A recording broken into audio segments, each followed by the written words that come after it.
성 어거스틴 제3권 8번째. 죄의 군원에 대한 만이교 교리를 반박하다. 네 마음을 다하고 목숨을 다하고 뜻을 다하여 주 너의 하나님을 사랑하라.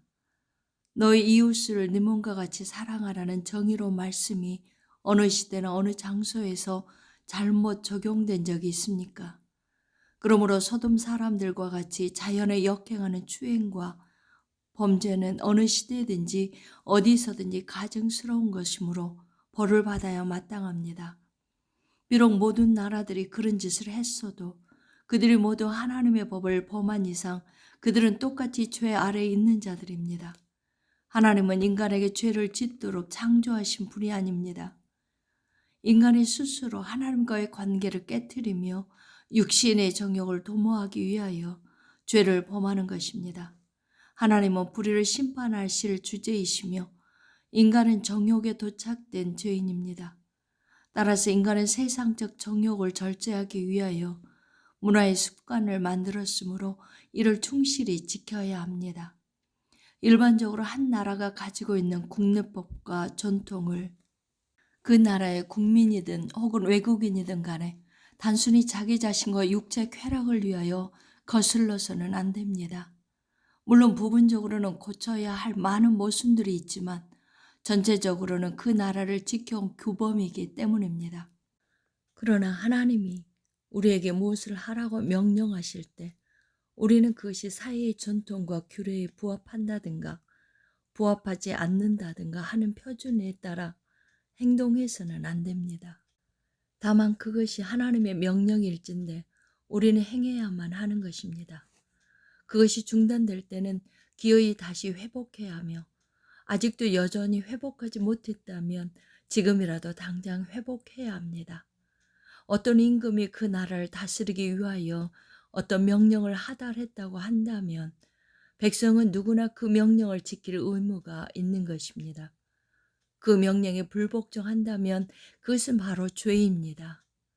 인간의 사회에도 복종이라는 것이 일반적인 공약으로 되어 있는 것을 발견합니다. 하물며 모든 왕 중의 왕이시며 모든 지배자 중의 지배자가 되시는 하나님의 명령에 복종한다는 것은 얼마나 당연한 일인가를 누구나 알 수 있습니다. 인간 사회에서도 낮은 권위자보다 높은 권위자에게 복종하는 것이 예의일진데 하물며 최고의 권위자이신 하나님께 복종해야 할 것은 두말할 필요도 없습니다. 우리는 다양한 범죄의 양상을 볼 수 있습니다. 거스르는 행동이 있는 그곳에는 곧 남을 해치려는 의사가 있고 비난하거나 상하게 하려는 뜻이 포함되어 있습니다. 따라서 범죄의 동기를 살펴보면 서로 원수지간에 상대에게 복수하려는 의도이거나 길 가는 나그네를 도둑질하는 강도처럼 남의 소유를 빼앗아 부당하게 이득을 취하려는 의도가 있습니다.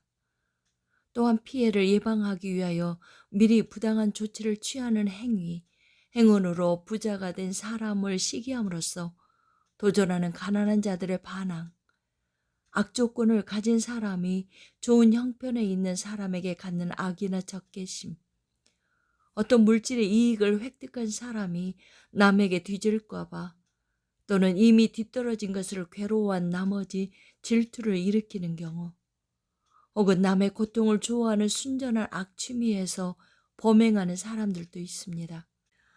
예를 들면 검객의 사생결단을 즐겁게 구경하는 자들이나 매맞는 이웃 사람을 비웃고 놀리는 자들입니다. 그러나 이러한 범죄의 동기는 외형적으로 크게 세 가지로 분류할 수 있습니다. 즉 권력 및 지배욕, 안목의 정욕, 감정의 정욕으로 분류할 수 있습니다.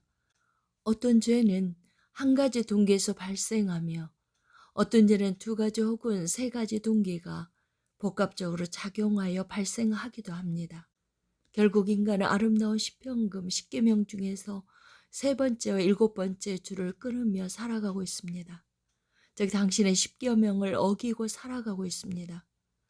지존하시고 사랑이 충만하신 하나님이시여 인생들을 불쌍히 여기소서.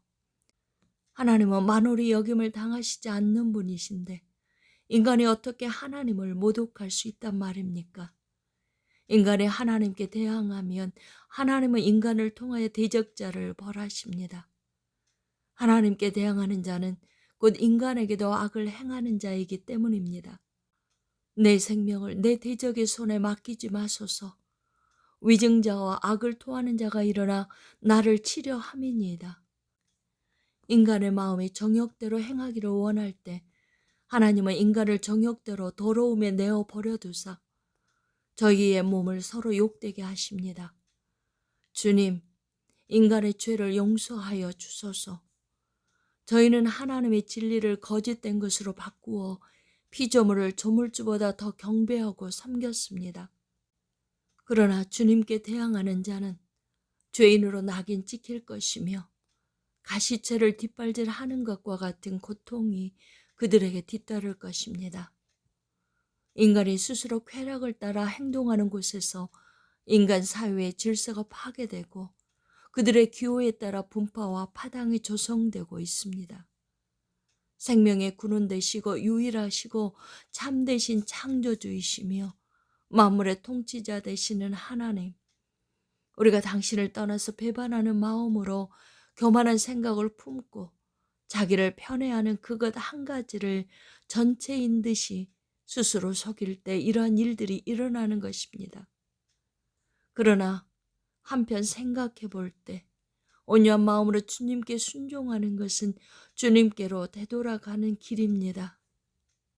우리가 악에 물든 더러운 죄악을 회개하며 주님께로 돌아오면 주님은 우리를 깨끗이 씻어 주실 뿐만 아니라 우리를 너그럽게 용서하여 주십니다.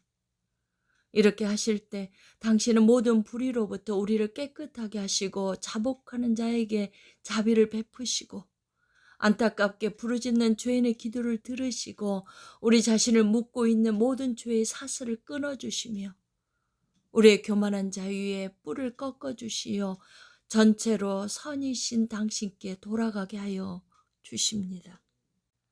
9번째, 폭력 행위에 대한 인간의 판단과 하나님의 심판은 다르다. 세상에는 추행과 악행과 부정한 행위 등 수많은 죄악들이 존재합니다. 만약 이들을 정당하게 재판한다면 물론 완전을 추구하는 규범에 어긋나기 때문에 정죄를 받아야 합니다. 그러나 그들이 죄를 뉘우치고 회심한다면 그것은 그들이 옥수수 밭에 푸른 줄기같이 미래의 풍성한 열매를 약속해 주는 소망의 표징이기도 할 것입니다.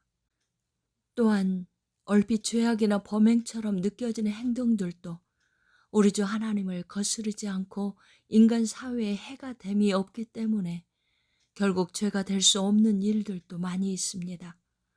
예를 들면 생활의 필요와 경제적 난국을 대처해 나가기 위하여 생활 필수품과 물자를 모아두는 경우에 그것이 꼭 소유욕 때문이라고 단정하기는 어렵습니다. 또한 당국의 공직자가 선도나 교정을 목적으로 벌을 주었을 때 그것이 꼭 가해하고 싶은 욕망에서 그와 같이 했다고 단정할 수는 없기 때문입니다. 그리하여 사람의 눈에 비난을 받는 다수의 행동이 하나님의 증거로 말미암아 인정받는 행위들이 되고 사람이 칭찬을 받는 다수의 행동이 하나님의 불꽃 같은 눈동자의 판단으로 저주를 받게 됩니다. 행동의 형태, 행위를 한 자의 의도, 은밀한 행동을 자극하게 된 동기 등은 여러 상황을 통해 제각기 다른 가변적인 가능성을 내포하기 때문입니다. 그리고 하나님께서 갑자기 우리의 문화적 습관에 배치되는 명령을 내리신다고 해도 또는 전에 금했던 것을 이제 다시 하라고 명령하신다고 해도 그래도 우리는 주저없이 그 명령에 따라 순종해야만 합니다.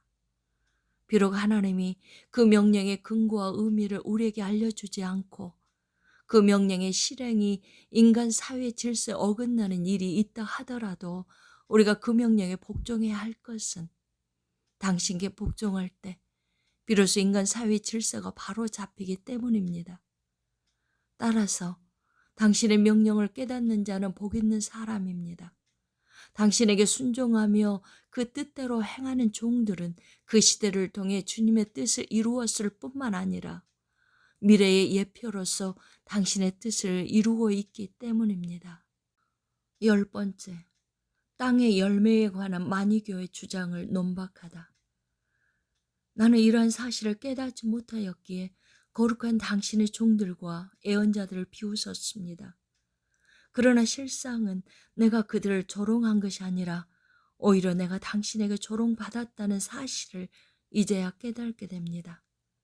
그 당시 나는 점점 허무맹랑한 마니교의 교리를 신봉하게 되었습니다.